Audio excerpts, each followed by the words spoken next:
for some customer will come to a potential gaming destination like the Japan because they will legalize the gamble maybe it's in very short time. But as the Jeju Island in Korea, they will have the free visa stream, so the mainland Chinese will go there very easily. But for the Japan, it's very hard to get a visa for them.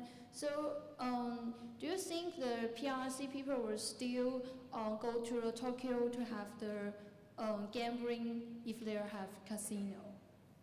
Yeah, I just came from Tokyo. My answer is yes. I think by the time if Japan legalized gaming, it would also relax its visa policy. It's a very smart government. I'm sure it will do the right thing to boost the competitive tourism and casino industry. And I'll give you a few reasons why. I don't have a map here.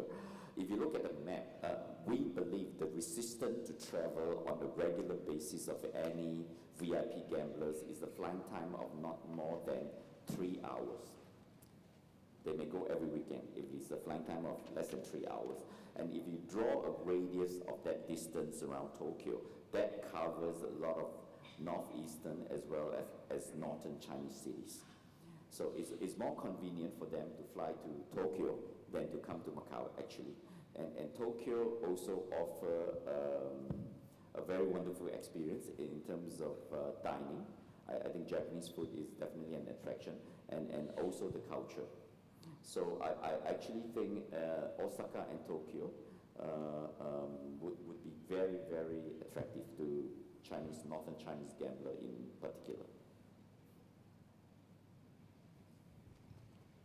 Yeah, Ross? Hello, Kelvin, and thank you very much again for your presentation. It's good to see you.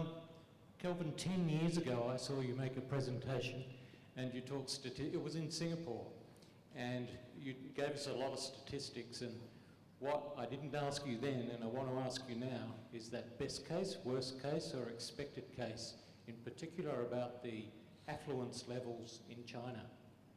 Thanks.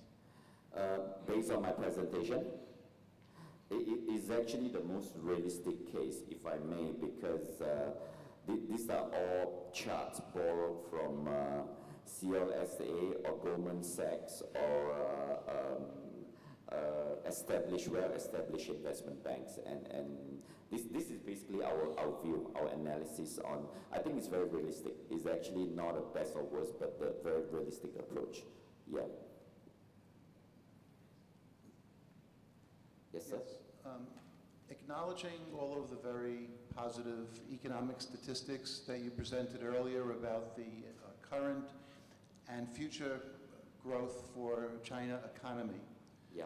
To what extent is it possible that as the China middle class matures and, of course, has access to alternatives with their entertainment dollar and their discretionary income, they in fact may become bored with the environment of a Macau, which is spend money and gamble, in a climate that is less than optimum or most desirable, perhaps as evidenced by the weather today in this region.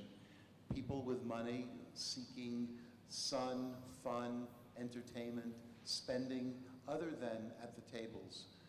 I know the culture in China is very strong towards gambling, but is the destiny only to focus on future spending for that purpose only? It's a very good question. What I did not dwell into details is with the increasing middle class and a lot of them coming from northern China, actually there are great opportunities, and that's why Japan is talking about legalization.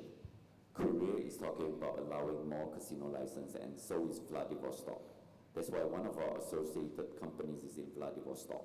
Actually, they may opt for different experience, and from our understanding with our own limited group of clients, which is about a database of 3,000 to 5,000 mainland Chinese regular patrons, We noticed that the southern Chinese, warmer climate region, tend to have a liking for traveling to a colder climate, and vice versa.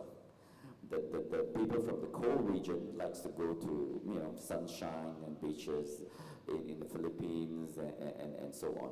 So I think that trend would inevitably change over years, and it may even include destinations outside of this region. There will be increased tourists going to Europe and America, and as we're speaking right now, actually Chinese is also the fastest growing tourist segment into Australia. So I think that would change over time as well.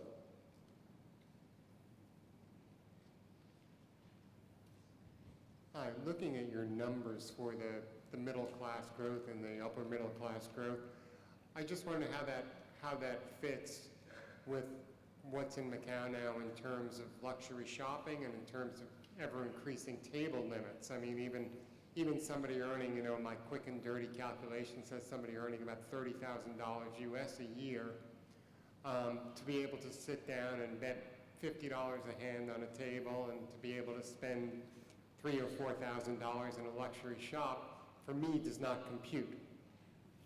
Good question. I'll attempt to answer it this way.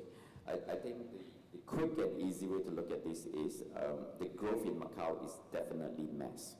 I think mass gaming growth would outpace that of VIP growth, because the middle class is being created at a much faster pace than entrepreneurs, for sure, in a slowing economic growth environment.